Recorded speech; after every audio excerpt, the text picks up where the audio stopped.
मध्य प्रदेश के ऊर्जा मंत्री प्रद्युम्न सिंह तोमर ने 66 दिन बाद चप्पल पहन ली। प्रद्युम्न सिंह ग्वालियर में सड़कों की मरम्मत नहीं होने से नाराज थे, लेकिन जब सड़कों को ठीक कर दिया गया तो उन्होंने चप्पल पहन ली। उन्हें केंद्रीय मंत्री ज्योतिरादित्य सिंधिया ने खुद चप्पल देकर उसे पहनने का आग्रह किया। हालांकि जब सिंधिया चप्पल दे रहे थे तो उस दौरान वो उनसे मांगते रहे, लेकिन सिंधिया ने खुद चप्पल को उनके सामने रखा। चप्पल पहनने के बाद प्रद्युम्न सिंह ने सिंधिया का पैर छूकर आशीर्वाद लिया। असल में प्रद्युम्न सिंह सड़क निर्माण का जायजा लेने के लिए 20 अक्टूबर को ग्वालियर के लक्ष्मण तलैया इलाके में पहुंचे थे, लेकिन जब उन्होंने वहां खराब सड़क देखी तो नाराजगी जताते हुए उन्होंने चप्पल उतार दी थी। लेकिन अब जब सड़क का निर्माण हो गया तो उन्होंने दोबारा चप्पल पहन ली।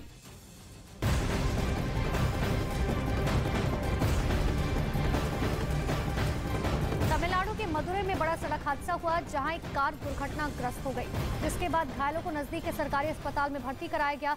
कई लोगों की हालत गंभीर बताई जा रही है। बताया गया कि 24 यात्रियों को लेकर एक कार कुंभकोण जा रही थी, तभी वो हादसे का शिकार हो गई।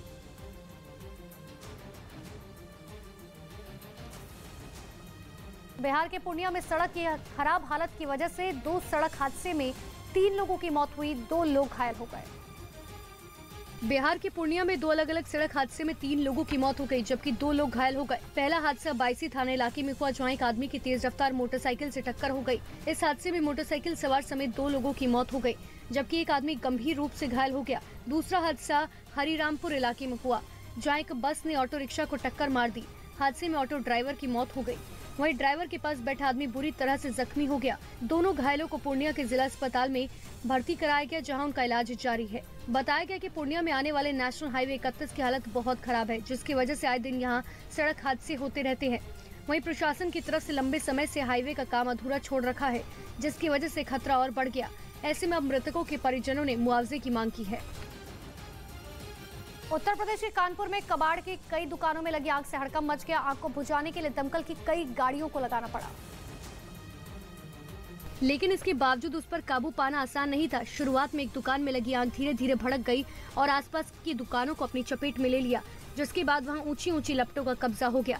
एक साथ दुकानें आग की लपटों के बीच घिरी नजर आईं। दमकल कर्मी लगातार उस पर पानी की बौछार करते रहे, लेकिन आग का तांडव कम होने की बजाय बढ़ता गया। हालांकि काफी देर की मेहनत के बाद आग पर काबू पाया जा सका। जानकारी के मुताबिक भीषण आग की लपटों में कबाड़ की 6 दुकानें जलकर राख हो गई। हालांकि आग किस वजह से लगी इसका पता नहीं चल सका। पटना के गांधी मैदान में एक गाड़ी में अचानक से आग लग गई। महज कुछ ही घंटों में गाड़ी पूरी तरह से जलकर राख हो गई। बिहार की राजधानी पटना के गांधी मैदान की पार्किंग में खड़ी एक कार में अचानक से आग लग गई और कार धू धू कर जलने लगी। आग इतनी भयंकर थी कि महज कुछ ही घंटों में गाड़ी पूरी तरह से जलकर राख हो गई। वहीं आग की लपटों को उठता देख मौके पर अफरा तफरी मच गई, जिसके बाद पुलिस और दमकल विभाग को इसकी सूचना दी गई। लेकिन जब तक दमकल विभाग की गाड़ी मौके पर पहुंची, गाड़ी पूरी तरह से जल चुकी थी, जिसके बाद दमकल विभाग ने कड़ी मशक्कत के बाद आग पर काबू पाया। बताया गया कि गांधी मैदान में इन दिनों सरसा मेला चल रहा है और यहाँ मेला देखने आए लोगों ने पार्किंग में अपनी गाड़ी लगाई थी, तभी एक गाड़ी में अचानक से आग लग गई। हालांकि आग लगने की वजह अब तक साफ नहीं हो पाई।